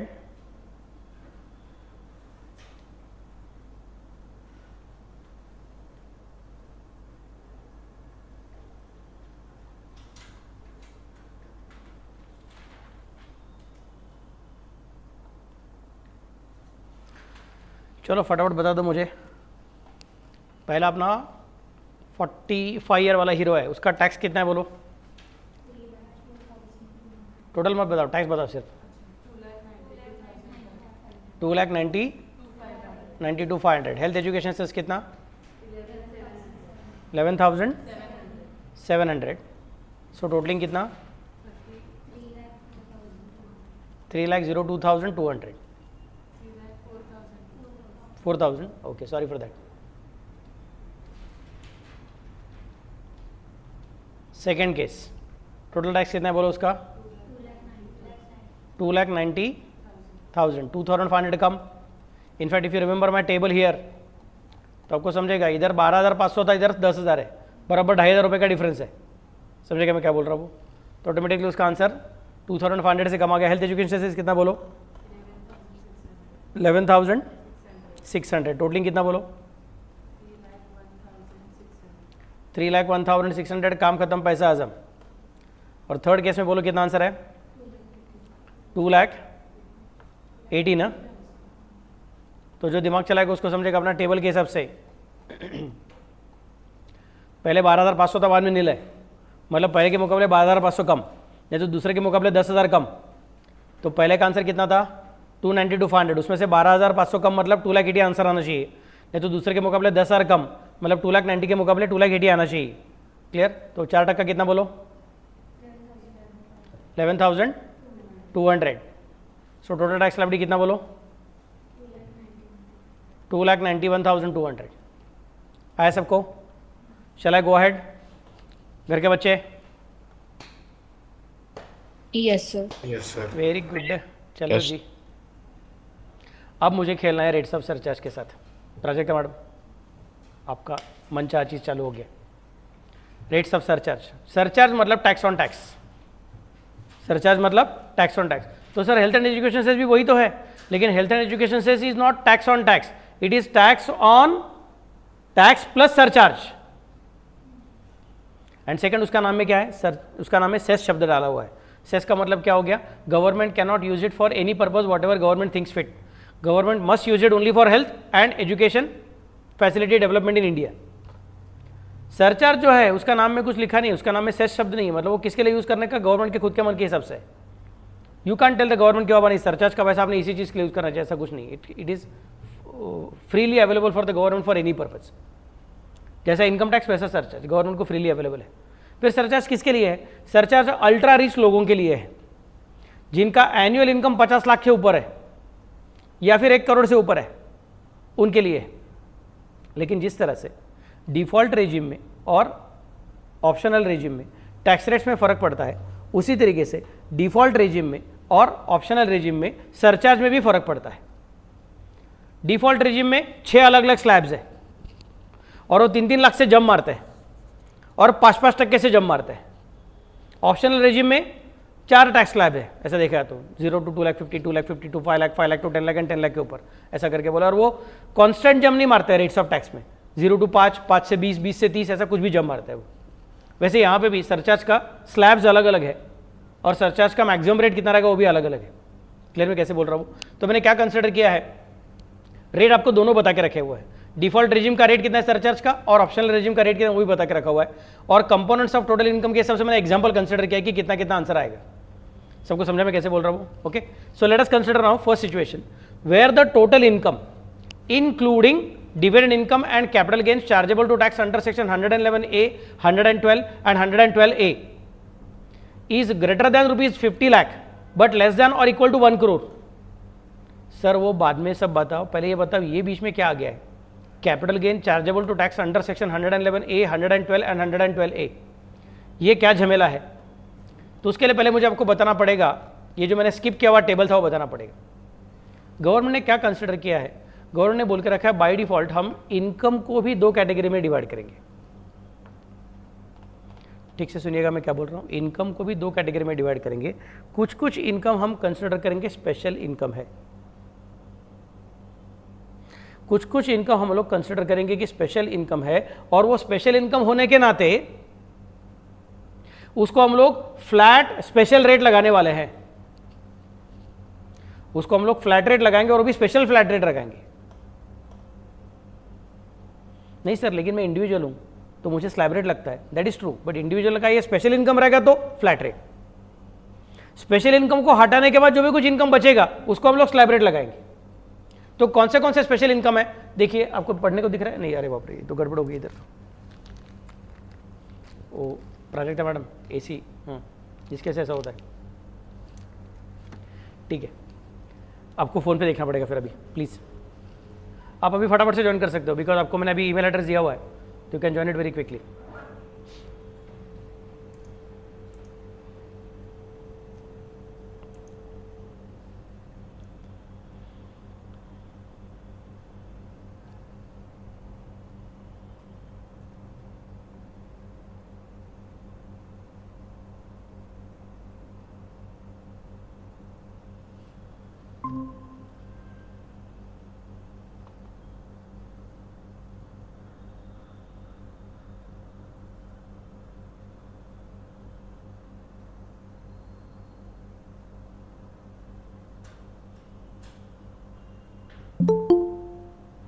कौन है जो पर्सनल ईमेल एड्रेस लेके आया हुआ है? सुकेश जी आपका, सॉरी ऐसे कैसे? मैं आपको बोला ना आपका सबका ईमेल एड्रेस वही है, आपका फुल नेम @moreclassescommerce.com, आपको एक्टिवेट करना पड़ेगा, सेटिंग में जाके करना पड़ेगा। उस दिन सब बोला था ना राजा, अभी ठीक है, अभी रहने दे, अभी मुझे लेक्चर चालू करना है, इतना टाइम नहीं मेरे पास। ऐसा पेंडिंग मत रखो, आपको मैं कब का बोल कर रखा है, फ्राइडे को बोल कर रखा है मैंने, अभी तो ट्यूसडे आ गया राजा। फिर से भेज तेरा इन्विटेशन, मैं फट से करता हूँ, चल, नहीं तो मुझे रुकना पड़ेगा बहुत सारा लेक्चर में। और जल्दी कीजिए, अभी पेंडिंग मत रखिए ना, ठीक है। ओके, आ जाओ, अपना माइक और स्पीकर दोनों बंद कर दीजिए, क्लास में बैठे वाले बच्चे।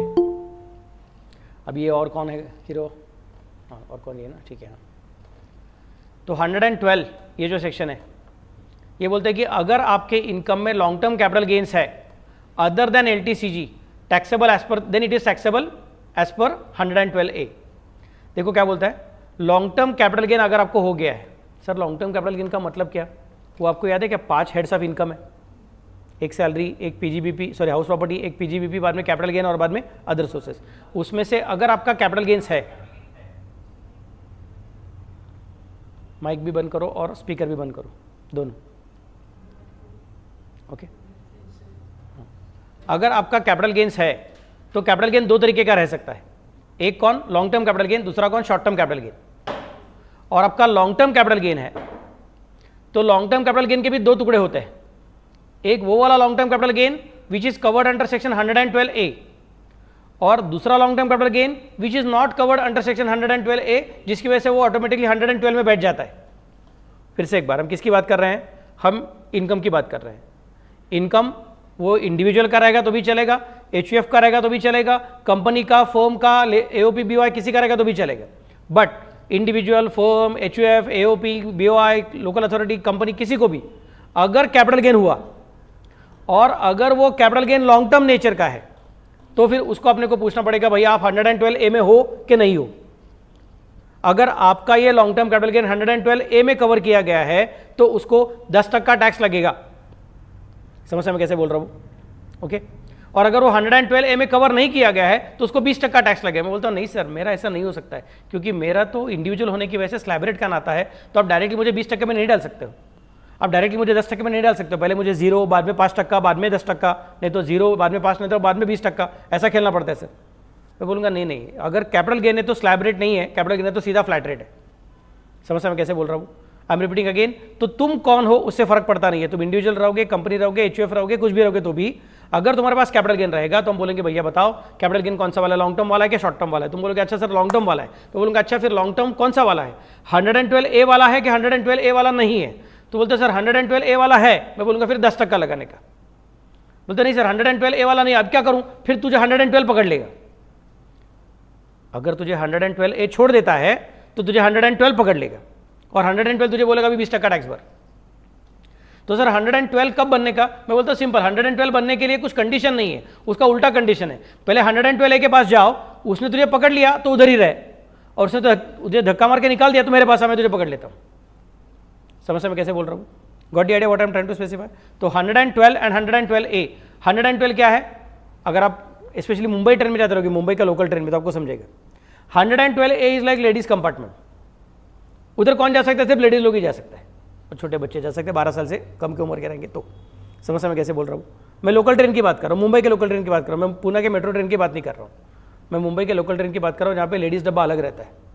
समझ में कैसे बोल रहा हूँ, और हर एक गाड़ी में 12 डब्बे का गाड़ी रहेगा तो उसके अंदर कम से कम 2 या 3 डब्बे लेडीज़ के रहते हैं, आगे एक और पीछे 2, नहीं तो ऐसा बीच में एक और पीछे एक, ऐसा 3 डब्बे वगैरह रहते हैं। अब मुझे एक्जैक्टली याद नहीं आ रहा है, क्योंकि मैं मेरे उम्र के 12 साल के पहले लेडीज़ डब्बे से ट्रैवल किया था, बाद में ट्रैवल नहीं किया, तो it's difficult for me to remember.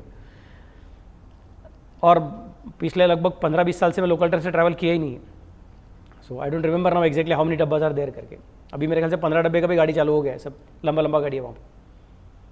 तो बहुत सारे लोगों को स्पेशली जब नया ट्रैवल करते हैं उनको लगता है अच्छा ये लेडीज़ डब्बा है, मतलब ये बाद में जेंट्स डब्बा है।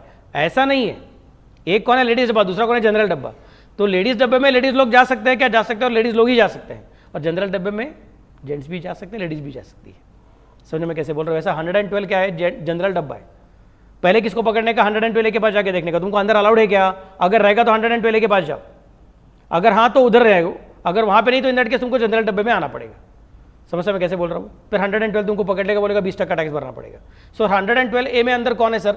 If it is a long term capital gain on transfer of equity shares in a company और units of equity oriented fund और यूनिट्स ऑफ बिजनेस ट्रस्ट, और उसका कुछ उन्होंने अलग अलग कंडीशन बोल के रखा है कि कंडीशन क्या है कि it is in case of a capital asset is equity shares in a company, then both at the time of acquisition of shares as well as at the time of transfer of the shares you should have paid the STT. STT म्हणजे काय? Securities transaction tax.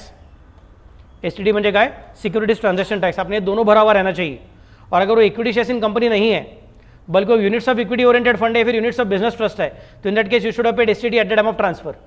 अगर ऐसा रहेगा और आपका LTCG 1 lakh रुपए तक का रहेगा तब वो एग्जेम्प्ट होगा, और 1 लाख रुपए के ऊपर रहेगा, मैडम वो बैग भी लेके जाइए ना, दैट इज मोर इजी। मैं तो फिर बाद में मुझे समझ में आता नहीं कौन सा चीज़ कहाँ पे रखने का करके। अगर आपका LTCG ये वाला रहेगा, कौन सा? Equity shares in a company, नहीं तो units of equity oriented fund, नहीं तो यूनिट्स ऑफ बिजनेस ट्रस्ट, और ऊपर से इक्विटी शेयर्स वाला रहेगा तो both at the time of acquisition and eight the time of transfer आपने STT पे किया है। फिर units of equity oriented first fund रहेगा या फिर यूनिट्स ऑफ बिजनेस ट्रस्ट रहेगा, आपने eight the time of transfer अगर STT पे किया रहेगा, और आपका long term capital gain 1 lakh से कम रहेगा तो हम टैक्स ही नहीं लगाएंगे, बोल के छोड़ दो। और 1 लाख से ऊपर रहेगा तो हम बोलेंगे कितना लगाना पड़ेगा? 10% लगाना पड़ेगा। नहीं सर, हमारा ना इक्विटी शेयर्स को बेच के कैपिटल गेन नहीं हुआ है, हमारा ना units of equity oriented fund बेच के कैपिटल गेन नहीं हुआ है, हमारा यूनिट्स ऑफ बिजनेस ट्रस्ट बेच के लॉन्ग टर्म कैपिटल गेन नहीं हुआ है। फिर आपने क्या बेचा? सर मैं तो हमारा घर बेचा, मैंने तो मेरा गोल्ड बेचा, जेवर बेचे। समझ में कैसे बोल रहा हूँ? वो बेच के मुझे कैपिटल गेन हो गया। मैं बोलूँगा अच्छा अगर वैसी बात है तो तुझे अभी 112A नहीं पकड़ सकता, लेडीज डब्बा नहीं, अभी तुझे जनरल डब्बे में जाना पड़ेगा, अब तुझे 20% टैक्स लगेगा। नहीं सर, लेकिन मेरा वो गोल्ड बेच के जो कैपिटल गेन हुआ है ना वो सिर्फ 50,000 रुपये का है, मतलब 1 लाख से अंदर है, उसको छोड़ दो ना। मैं बोलूँगा वो 1 लाख के अंदर को छोड़ने का किसके लिए? लेडीज डब्बे में रहेगा तो, जेंट्स डब्बे में, सॉरी जनरल डब्बे में जाओगे तो कुछ छोड़ने वाले नहीं है, फिर कितना रहेगा उसका? 20%। समझा मैं कैसे बोल रहा हूँ? श्रुति मैडम कल लगा। ये हो गया पहला वाला चीज़ जिसको स्पेशल रेट ऑफ टैक्स लगता है। दूसरा स्पेशल रेट ऑफ टैक्स यहाँ पे है। सर नहीं मेरा ना कैपिटल गेन है, लेकिन मेरा कैपिटल गेन कौन सा वाला है? शॉर्ट टर्म है। सर लॉन्ग टर्म है क्या शॉर्ट टर्म है, कैसे समझने का? आज के लिए इतना डीप नहीं जाएंगे, बाद में देखेंगे। आज सिर्फ हम लोग को मालूम है कि ऐसा कुछ तो आने वाला है बाद में मिलने को अपने को, कि कैपिटल गेन का लॉन्ग टर्म भी रहता है और शॉर्ट टर्म भी रहता है।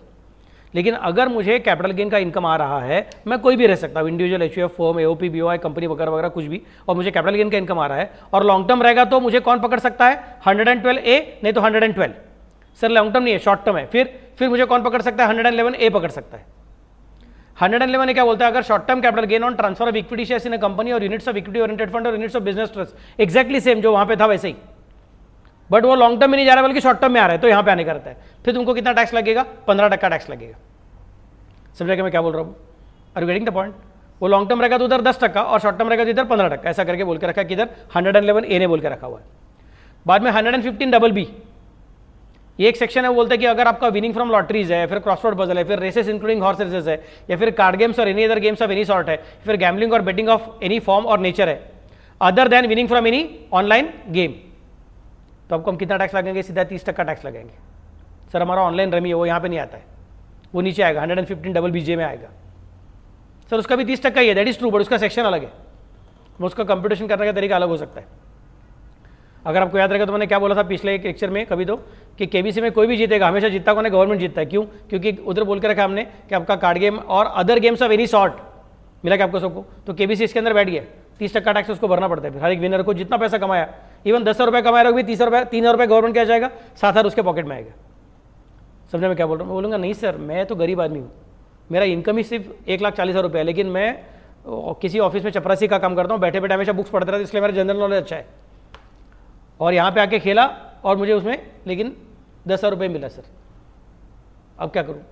मेरा 1,40,000 का इनकम है और उसमें 10,000 मतलब 1.5 लाख, मतलब 2.5 लाख के अंदर छोड़ दो। गवर्नमेंट बोलेगा नहीं यार ये वाला इनकम मेरा 115 भी जाता है, तो तुझे 7,000 ही मिलेगा, 3,000 हमको मिलने वाला है। समझ में कैसे बोल रहा हूँ? What the idea? Net winning from online games रहेगा तो 30%। देखो इधर क्या शब्द है? विनिंग्स, इधर क्या शब्द है? Net winnings. Can you visualise what is happening? There is a difference. ऊपर कौन सा शब्द था? विनिंग, नीचे कौन सा शब्द है? Net winnings. मतलब कुछ तो और चीज कट करने को मिलती है और बाद में जो बचेगा उसको 30% आता है। ऊपर वाले में कुछ कट करने को नहीं मिलता है। समझ में क्या बोलो? नीचे वाले में कुछ ना कुछ तो कट करने को मिलता है। क्या कट करने को मिलेगा? आराम से देखेंगे, जब डबल BG आएगा तब देखेंगे। अभी सिर्फ अपने को एक ओवरव्यू लेके रखने का है। And BE unexplained money, investment, याद है क्या कल जो सीखे थे स्पेशल आइटम्स, उनको सबको सीधा 60% टैक्स है। 60%, जस्ट इमेजिन पागल जैसा टैक्स है वो, 60% टैक्स है। अगर तुम्हारे पास अनएक्सप्लेन मनी दिखा, क्रेडिट दिखा, अनएक्सप्लेन क्रेडिट वगैरह करके दिखा तो जितना है, एक्सप्लेनेशन तो नहीं दिया तो जितना उसका 60% हम लोग ले लेंगे सीधा। समझ में क्या बोल रहा हूँ? और उसका सरचार्ज अलग रहता है फिर से अलग से। So these are the special thing which are required to be kept in mind. Clear to all of you? अब हमको क्या देखना है? सरचार्ज। और सरचार्ज क्या बोलता है? Where the total income including dividend income and capital gains chargeable to tax under section 111A, 112 and 112A। 111A मतलब कौन? अभी हमने देखा था शॉर्ट टर्म कैपिटल गेन, वो equity shares, units of mutual fund, फिर यूनिट्स ऑफ ट्रस्ट वगैरह करके रहेगा वो 111A में है। 112 मतलब कौन? जनरल डब्बा। और 112A मतलब कौन? लेडीज डब्बा। समझ में कैसे बोल रहा हूँ? ये 3 लोग हैं, ये 3 लोग, और उसके अलावा डिविडेंड इनकम, उसके अलावा बाकी का जो इनकम है सब मिला के मेरा इनकम 50 लाख से नीचे है, सॉरी 50 लाख से ऊपर है लेकिन 1 करोड़ से नीचे है, फिर 1 करोड़ एग्जैक्टली है। तो डिफॉल्ट रेजिम भी बोलेगा 10% सरचार्ज, ऑप्शनल भी बोलेगा 10% सरचार्ज। दोनों में सरचार्ज का रेट यहाँ पे सेम है, 50 लाख से ऊपर, 1 करोड़ या फिर 1 करोड़ से नीचे। तो डिफॉल्ट रेजिम में खेलो, नहीं तो ऑप्शनल रेजिम में खेलो। सरचार्ज का रेट कॉमन रहने वाला है, कितना रहेगा? 10%। सबको समझा कि मैं क्या बोल रहा हूँ? क्लियर? नेक्स्ट उसका एग्जांपल देखो। अभी इसका ये हीरो का इनकम कितना है देखो, डिविडेंड इनकम कितना है? 10 लाख है। STCG अंडर 111A कितना है? 20 लाख है। क्या समझ सकते मैं कैसे बोल रहा हूँ? LTCG अंडर 112 कितना है? 15 लाख है। LTCG अंडर 112A कितना है? 20 लाख है। And other income of rupees 25 lakh है। मतलब उसका इनकम कितना है? कैलकुलेटर ले लो फटाफट से प्लीज।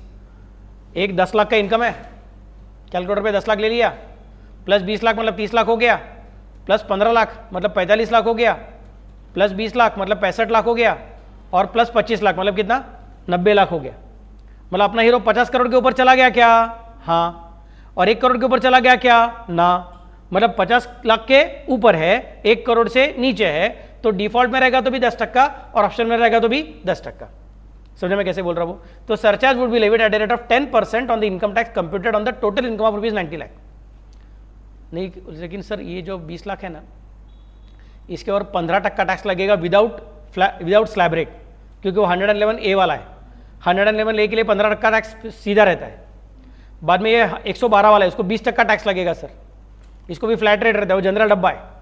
और सर ये जो है ना, इसको 10% टैक्स लगेगा सर, क्योंकि वो 1 लाख के ऊपर, 1 लाख तक रहेगा तो छोड़ देते हैं, उसके ऊपर रहेगा तो पकड़ लेते हैं और उसको सीधा 10% लगाते हैं। और ये जो है ना सर, इसको हम लोग स्लैब रेट के हिसाब से लगाएंगे कि पहला 2,50,000 है तो 3 लाख, फिर उसके ऊपर का 5 लाख, मतलब ऐसा करते बाद में जाएंगे। क्लियर में कैसे बोल रहा हूँ? मैं बोलूँगा वो कुछ मत, उसका टेंशन मत लो, वो तुम कैलकुलेट करो बराबर से, किसी को 15%, किसी को 20%, किसी को 10%, किसी को स्लैब रेट, वो करके जो भी कुछ टैक्स आएगा उस टैक्स का टोटलिंग करो, और जो टोटलिंग आएगा उस टोटलिंग पे 10% सरचार्ज लगाओ, तुम भी शांत, हम भी शांत, काम खत्म। नहीं सर लेकिन मैं डिफॉल्ट रेजिम में हूँ, चलेगा सेम। नहीं सर मैं ऑप्शनल रेजिम में, बोलूँगा चलेगा सेम, टू टेंशन मत ले।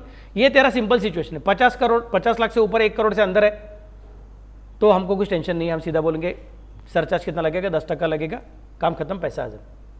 अंदर टैक्स कैलकुलेट करने के लिए तुमको शायद खेलना पड़ सकता है। 111A के लिए सीधा सीधा बोलना पड़ेगा 15%, 112 के लिए सीधा बोलना पड़ेगा 20%, 112 के लिए सीधा बोलना पड़ेगा 10%, वो ठीक है। बट वो जो भी कुछ आंसर आएगा 10%, 15%, 20% का जो आंसर आएगा वो, और स्लैब रेट वाले का जो भी कुछ आंसर आएगा वो सबके आंसर का टोटलिंग करना और उस आंसर के ऊपर 10% सरचार्ज लगाना, तुम भी खुश, मैं भी खुश, सब कुछ ईजी सिंपल। क्लियर में कैसे बोल रहा हूँ? घर के बच्चे समझा कह रहे? Yes sir. Okay great. Next point, question number 2 देखो क्या कहता है। Where total income including dividend income and capital gains chargeable to tax under section 111A, 112 and 112A is greater than 1 crore but less than और equal to 2 crore, तो surcharge कितना लगेगा? Default रहेगा तो भी 15% और ऑप्शनल रहेगा तो भी 15%। सरचार्ज का रेट ही बदल दिया हमने, कितना लगेगा? अभी 15% लगेगा, टैक्स के ऊपर का टैक्स 15% लगेगा। अब एग्जाम्पल देखो, उसका कैलकुलेटर ले लो। डिविडेंड इनकम कितना है? 10 लाख है। STCG कितना है? 40 लाख है, मतलब 50 लाख हो गया, प्लस ये 55 मतलब कितना हो गया? 1 करोड़ 5 लाख हो गया। 1 करोड़ को क्रॉस करके हो गया बाबा लोग, समझे क्या? बाद में 35 लाख मतलब 1 करोड़ 40 लाख हो गया, बाद में 50 लाख मतलब 1 करोड़ 90 लाख हो गया। तो अपना हीरो 1 करोड़ 90 लाख तक इनकम कमा चुका है, मतलब 50 लाख को क्रॉस करके जंप मार के 1 करोड़ को भी क्रॉस करके जंप मार के आगे जा रहा है, लेकिन 2 करोड़ को क्रॉस नहीं किया उसने अभी तक, 2 करोड़ के अंदर खेल रहा है। समझ मैं कैसे बोल रहा हूँ? ओके, तो surcharge would be levied at the rate of 15% on income tax computed on total income of rupees 1.90 crore. उसमें से इसके ऊपर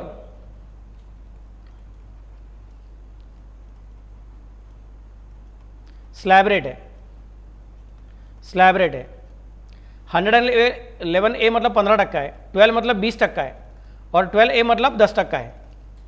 सर वो जो रहेगा वो कैलकुलेट करना बराबर से, और हमको कुछ प्रॉब्लम नहीं है, बाद में उसके हिसाब से जो आंसर आएगा उस आंसर का टोटलिंग करके उसके बाद 15% कैलकुलेट करो। आप भी शांत, हम भी शांत। क्लियर मैं कैसे बोल रहा हूँ? ओके। कब 1 करोड़ को क्रॉस करके 2 करोड़ के अंदर खेलते रहोगे तब। 50 लाख को क्रॉस नहीं करेगा तो सरचार्ज ही नहीं है। 50 लाख को क्रॉस किया लेकिन 1 करोड़ को क्रॉस नहीं किया तो 10% का सरचार्ज है। अब आगे जाएंगे, where the total income excluding dividend income and capital gains chargeable to tax under section 111A, 112 and 112A is greater than 2 crore but less than or equal to 5 crore। देखो भैया ये जो मेरा इनकम है ना, इस इनकम में क्या बोला है? एक्सक्लूडिंग मतलब इस इनकम के अंदर जो मेरा 2 करोड़ को क्रॉस कर चुका है, जो इनकम मेरा 2 करोड़ को क्रॉस कर चुका है, उस इनकम के अंदर डिविडेंड इनकम भी नहीं है और कैपिटल गेन भी नहीं है, कौन सा भी 111A वाला, 112 वाला, 112A वाला कुछ भी नहीं है उसके अंदर। मतलब ये मेरा सैलरी इनकम नहीं तो हाउस प्रॉपर्टी इनकम नहीं तो सादा वाला पीजीबीपी है, नहीं तो बाकी का अदर सोर्सेस इनकम है, बट डिविडेंड इनकम नहीं है। और वो इनकम ऑलरेडी मेरा 2 करोड़ को क्रॉस कर चुका है। समझ मैं कैसे बोल रहा हूँ? तो हम बोलेंगे इन दैट केस उस इनकम के ऊपर सीधा क्या आएगा? 25% सरचार्ज आएगा। उस इनकम के टैक्स के ऊपर 25% सरचार्ज आएगा। डिफॉल्ट रेजिम रहेगा तो भी ठीक, और ऑप्शनल रेजिम रहेगा तो भी ठीक। और सर मेरा ना वो 2 करोड़ वाला इनकम होता है ही, उसके अलावा मुझे डिविडेंड इनकम भी है, उसके अलावा मुझे LTCG भी है और STCG भी है। समझा मैं कैसे बोल रहा हूँ? मैं बोलूँगा ठीक है, फिर वो जो तुम्हारा एक्स्ट्रा LTCG है उसके ऊपर का सरचार्ज जो है वो 15% को कभी क्रॉस नहीं कर सकता है। द मैक्सिमम सरचार्ज, ठीक से सुनिए मैं क्या बोल रहा हूँ, जो बोलता हूँ उसकी तरफ ध्यान देने का। मैक्सिमम सरचार्ज, मैं ये नहीं बोल रहा हूँ कि it is the rate of surcharge, मैं बोल रहा हूं maximum surcharge. The maximum surcharge for dividend income and capital gain under 112 और 112A और 111A कैनॉट एक्सीड 15%। इसका मतलब अगर सपोज, सुनिए ठीक से, अगर सपोज मेरा नॉर्मल सरचार्ज का रेट ही 10% लग रहा है, बिकॉज मैं 50 लाख को क्रॉस कर चुका हूं, 1 करोड़ को क्रॉस नहीं कर चुका हूं, तो मेरा नॉर्मल सरचार्ज का रेट ही ऑलरेडी 10% है, तो LTCG के ऊपर और STCG के ऊपर और डिविडेंड के ऊपर भी 10% ही सरचार्ज लगेगा। नहीं सर 15% लगता है, इट शुड नॉट एक्सीड 15%, मतलब it can be with in 15%, that is allowed. समझ मैं कैसे बोल रहा हूँ? मेरा नॉर्मल सरचार्ज अगर 10% है तो STCG LTCG का सरचार्ज भी बराबर 10% रहेगा, क्योंकि मैंने अभी तक 1 करोड़ को क्रॉस नहीं किया हुआ। समझा क्या मैं क्या बोल रहा हूँ? सेकंड, सर मेरा नॉर्मल इनकम जो है ना वो 1 करोड़ को क्रॉस कर चुका है, लेकिन 2 करोड़ के अंदर खेल रहा हूँ।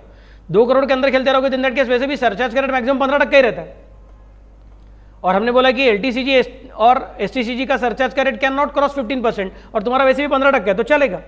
लेकिन सर मेरा नॉर्मल इनकम 2 करोड़ के ऊपर चला गया है और उसके अलावा मेरे पास कैपिटल गेन है, तो मेरे पास अभी 2 ऐसा अलग अलग इनकम है।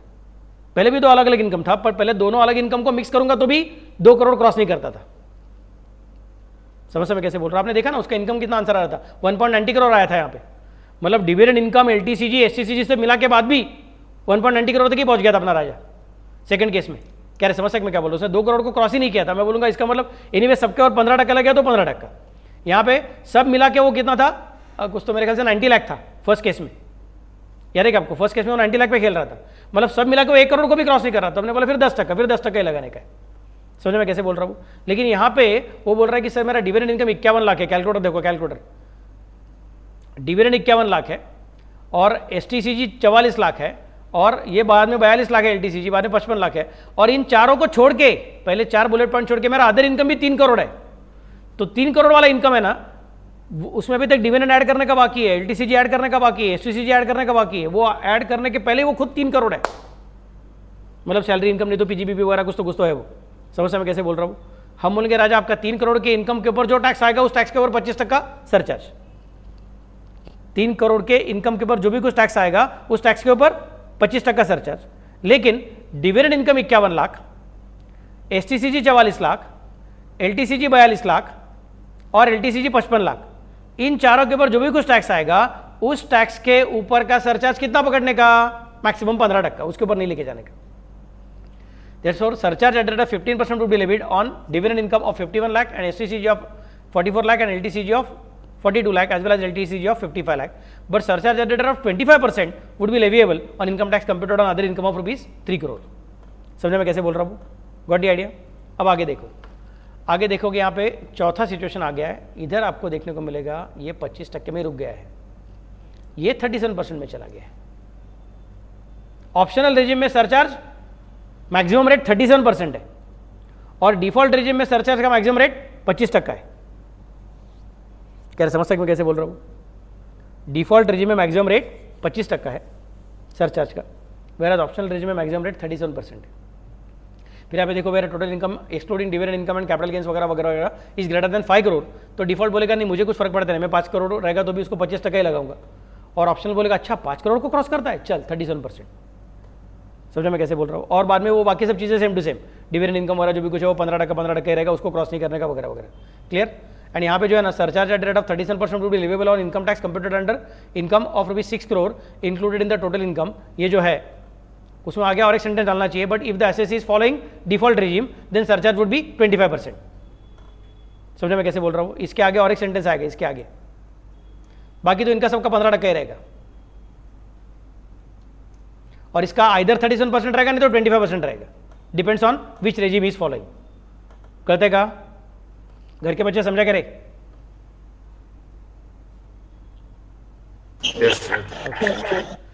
नेक्स्ट, वेयर टोटल इनकम, अभी लास्ट सिचुएशन है, वेयर टोटल इनकम इंक्लूडिंग, मगर एक्सक्लूडिंग बोलतो होता, पण एक्सक्लूडिंग बोलत होता, including dividend income and capital gain chargeable to tax under so and so is greater than 2 crore in cases not covered under point number 3 and 4 above. तो ऊपर का जो पॉइंट नंबर 3 and 4 में जो कवर नहीं हुआ वैसा वाला केस अभी यहाँ पे नया क्रिएट किया हुआ है. तो यहाँ पे डिविडेंड इनकम कितना है? 55 लाख है, और STCG कितना है? 60 लाख है. 55 और 60 मतलब कितना हो गया? 1 करोड़ 5 लाख हो गया. और LTCG कितना है? 42 लाख है, मतलब 1 करोड़ 47 लाख हो गया. फिर ऐड 35 लाख मतलब कितना हो गया रे? 147% कितना? 1 करोड़ 92 लाख हो गया. और इसके अलावा उसका अदर इनकम कितना है? 1.10 करोड़ है. हम बोले कि अदर इनकम 1.10 करोड़ मतलब अदर इनकम ने 1 करोड़ को क्रॉस कर दिया. अदर इनकम ने 1 करोड़ को क्रॉस कर दिया लेकिन 2 करोड़ को क्रॉस नहीं किया, मतलब अदर इनकम के ऊपर 15%. कह रहे समझ सकते मैं कैसे बोल रहा हूँ? अरे कुछ तो बोलो. और ये सबके ऊपर फिर से पर 15%. क्लियर में कैसे बोल रहा हूँ? अदर इनकम ने 1 करोड़ को क्रॉस किया ना, 1 करोड़ को क्रॉस किया मतलब फर्स्ट कैटेगरी नहीं, फर्स्ट कैटेगरी कब तक है? 50 से 1 करोड़ तक है. तो अदर इनकम सेकंड कैटेगरी में चला गया है, इसके अदर इनकम को 15% सरचार्ज लगेगा और ये सब लोगों को भी 15% सरचार्ज ही लगेगा. समझे क्या मैं क्या बोल रहा हूँ? क्लियर? तो in that case in short सबके ऊपर 15% सरचार्ज लग जाएगा, काम खत्म. स्पेशलिटी क्या है? डिविडेंड, LTCG, STCG का सरचार्ज का rate cannot cross 15%. That is the speciality. And maximum surcharge rate under default regime is 25%. Maximum surcharge rate under optional regime is up to 37%. Surcharge का rate कितना है? 10, 15, 25 खत्म. किस में? डिफॉल्ट में.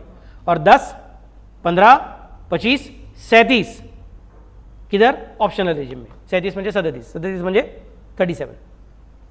Clear ना? Got the idea? Any difficulty? सबको समझा है? ओके. मेरे ख्याल से अभी ये फटाफट से आप लिखोगे तो ज़रा फ़ायदा होगा, क्योंकि बाद में उसके हिसाब से मुझे प्रॉब्लम करना है.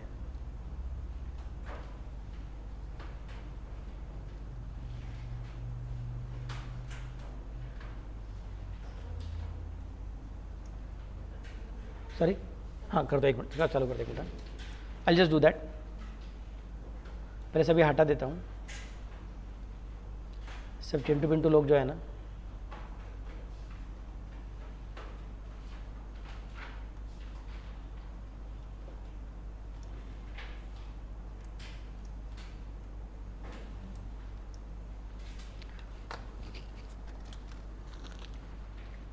झालं का चालू?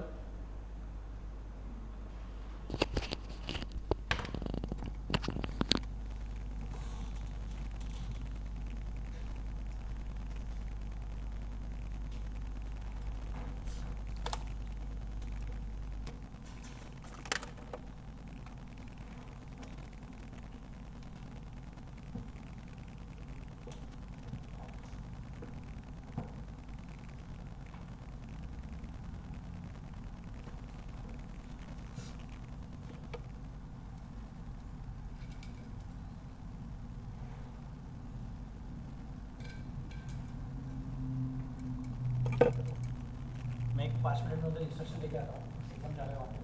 अगर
Sir, बोला. can you scroll up a little bit? Okay. Little more. Yes. फटाफट करा बाळा, नाही तर मग ते जास्त वेळ जाईल. आपल्याला प्रॉब्लेम करायचे आहेत सगळे.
Complete.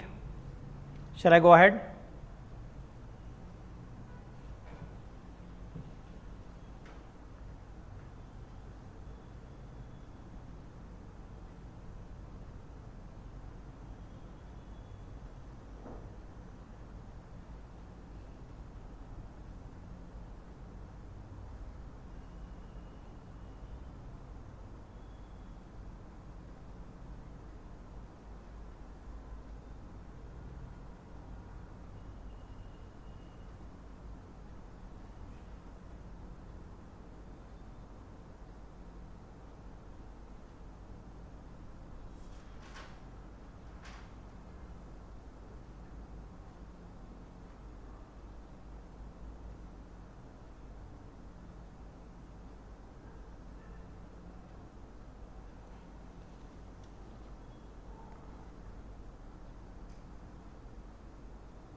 Complete. नम्रता मैडम से झालं. Good girl. घर के बच्चे, shall I go ahead?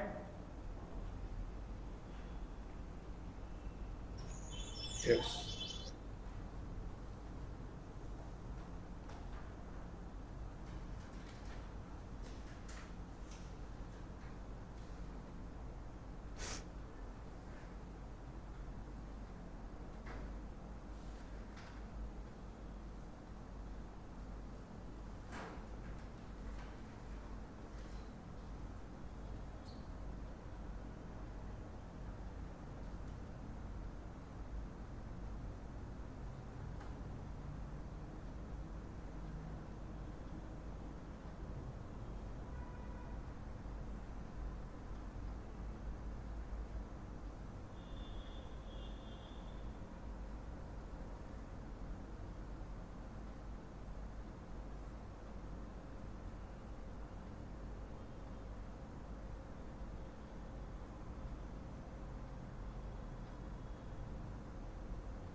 Shall I go ahead?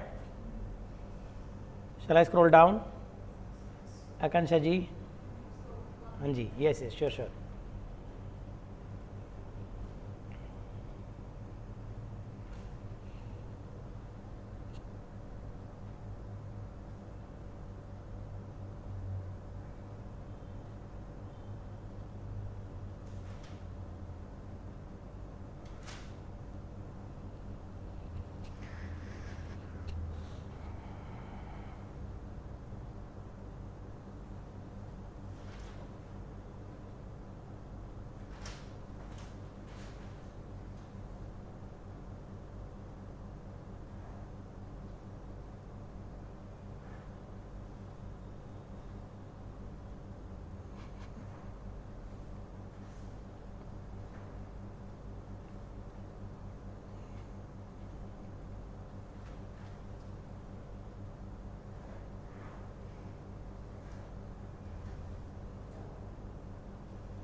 Shall I scroll down now?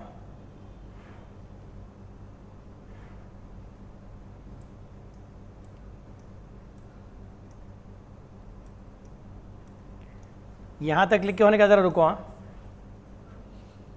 अरे बाप रे, काय झालं आज एवढा काय प्रॉब्लेम येतोय? शे, मग बघा प्लीज, फोन बंद बघा, मग दॅट्स ओनली थिंग.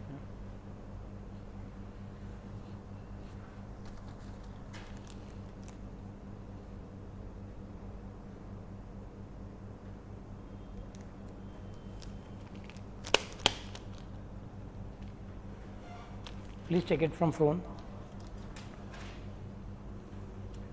और पॉइंट नंबर 4 जो है ना, वो पॉइंट नंबर 4 का यहाँ का जो राइट साइड का पॉइंट है, टोटल इनकम के बाद, वहाँ तक पहुँचने के बाद रुक जाइएगा please. I repeat, point number 4 का जो सबसे लास्ट कॉलम है, applicable rate of surcharge, applicable rate of surcharge में टोटल इनकम तक लिख के होने के बाद चुप रुक जाइए. डायरेक्टली पॉइंट नंबर 5 मत लिखिए, क्योंकि वहाँ पे मुझे एक एक्स्ट्रा सेंटेंस ऐड करने का है. समझे मैं क्या बोल रहा हूँ? पॉइंट नंबर 4 पूरा कीजिए, और पूरा करने के बाद रुकिए. पॉइंट नंबर 5 स्टार्ट मत कीजिए, बस दैट्स द ओनली थिंग.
हो गया लिख के, शैल आई डिक्टेट?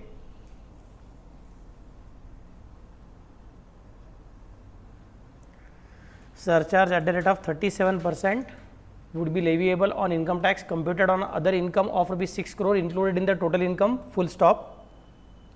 Shall I dictate उसके आगे? It is to be written in the last column only. कुछ बोलो ना, डिक्टेट करूँ कि नहीं करूँ? अच्छा ठीक है, okay, taking time, I will wait. मुझे लगा कि हो गया करके।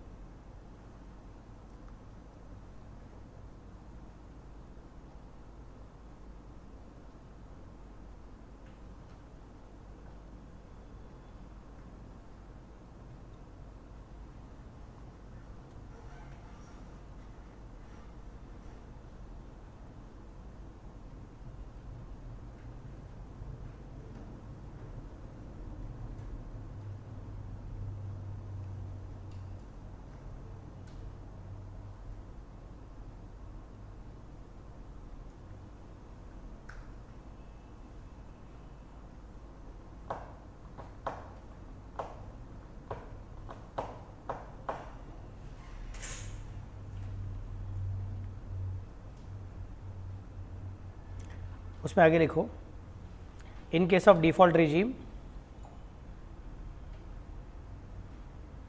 in case of default regime, surcharge rate would be 25%. Surcharge rate would be 25% on other income of rupees 6 crore. बस खत्म, उतना ही सेंटेंस है। Surcharge rate would be 25% on other income of rupees 6 crore.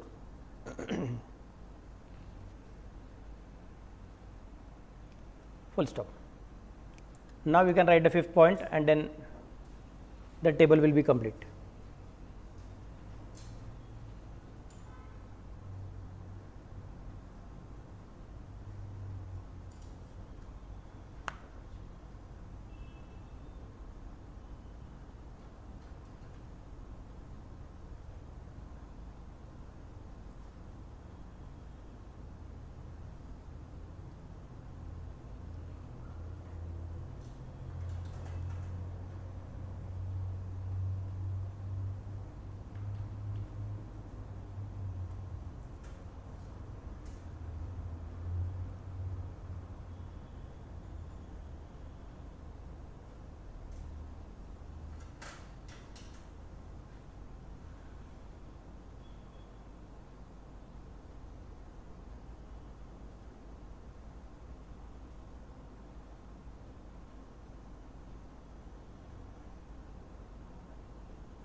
Complete? Very good, very very good.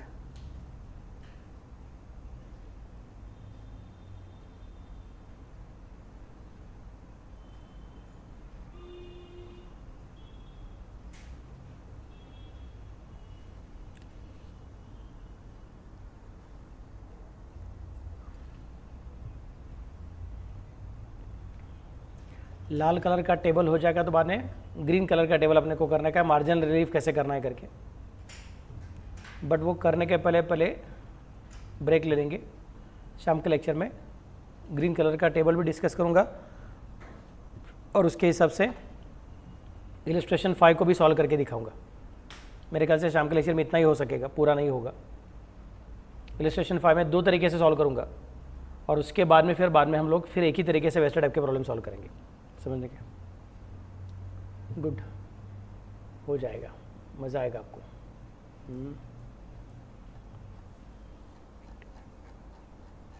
ठीक है, take a break.